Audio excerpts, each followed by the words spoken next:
ইব্রাহিম আলাইসাল্লাম কেন মূর্তি ভেঙেছিলেন? সেই সময়ের মানুষগুলো শিরকে লিপ্ত থাকত। তারা বিভিন্ন ধরনের মূর্তি তৈরি করে তাদের উপাসনা করত।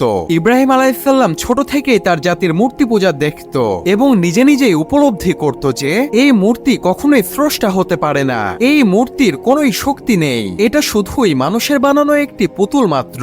ইব্রাহিম আলাইসাল্লামের জাতি প্রত্যেক বছরে একটি বিশেষ দিনে উৎসব পালন করত। সেখানে সকল মানুষগুলো একত্রিত হতো। ইব্রাহিম আলাইসাল্লাম এই সুযোগে নিজেকে অসুস্থতা দেখালেন যাতে করে সেই উৎসবে তাকে না যেতে হয়। গ্রামের সকল মানুষগুলো সেই উৎসবে গেলেন, কিন্তু ইব্রাহিম আলাইসাল্লাম একাই বাড়িতে বসে থাকলেন। যখন তিনি দেখলেন গ্রামের আর কোনো মানুষ উপস্থিত নেই, তখন তিনি হাতে লোহার কোড়াল নিয়ে মূর্তির মন্দিরে ঢুকলেন এবং সেখানে যতগুলো মূর্তি ছিল সব ভেঙে তছনছ করে ফেললেন। শুধুমাত্র একটি বড় মূর্তিকে ভাঙলেন না এবং সেই বড় মূর্তির হাতে সেই কোড়ালটি থুয়ে দিলেন। এরপর কি ঘটেছিল তা জানতে সাবস্ক্রাইব করুন।